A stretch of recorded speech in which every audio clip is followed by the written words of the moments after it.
Hi, I'm Garrett from Making Movies, and in this video, we're going to be talking about the fire effect in the Gemini lights.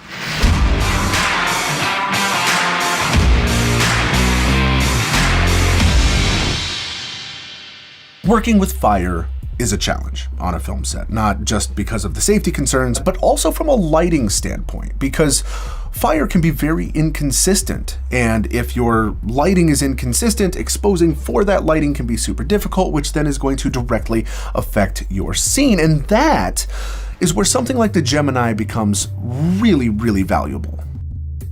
For this scene, the fire played a key element in our character's development. So even though we don't necessarily know exactly what's going on with our character, the fire adds a tone or an element of suspense to that person. And because our actor is interacting with the fire in such close proximity, if we were working with real flames, it would have been very precarious to shoot around and for our actor to interact with. Having the Gemini on set, having the fully customizable fire effect loaded in, really allowed us to dial in exactly the kind of fire that we want, the intensity of that fire in the burn barrel, to line up our shots to be exactly how we wanted it to feel.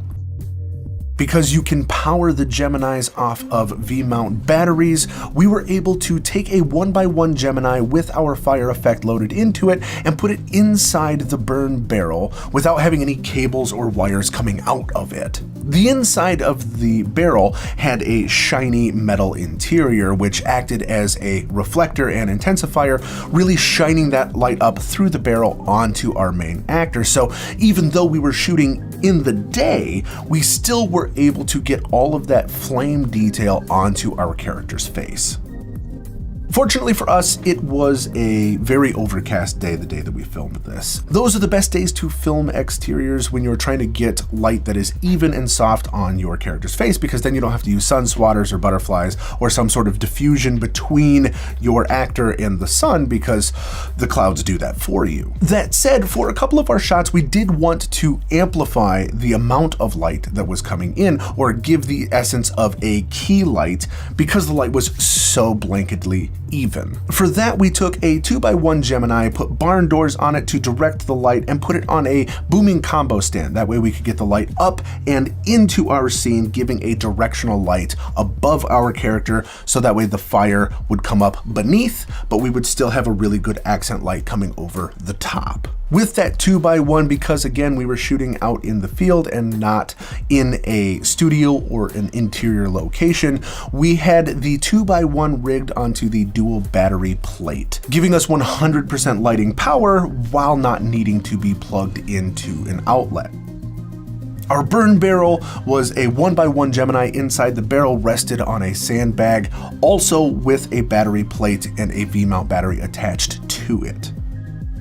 For the close-up shot on our character's face, because there was no fire, there was no reflection in his glasses of the fire. So we needed to make sure that we placed the camera in a position and had our actor have his face in such a position that we weren't seeing the actual light inside the burn barrel, knowing that we would comp in fire after the fact. The same is true with the wide shot. Because we knew we would be putting fire in afterwards, we positioned our character to be on top of the barrel, closer than he normally would be if there was real fire, so then that way we could still see that fire flicker coming up onto their face. I hope you found this helpful, and if you did, stick around. We're making more videos on other effects within the Gemini lights. As always, I'm Garrett from Making Movies. Thanks for watching.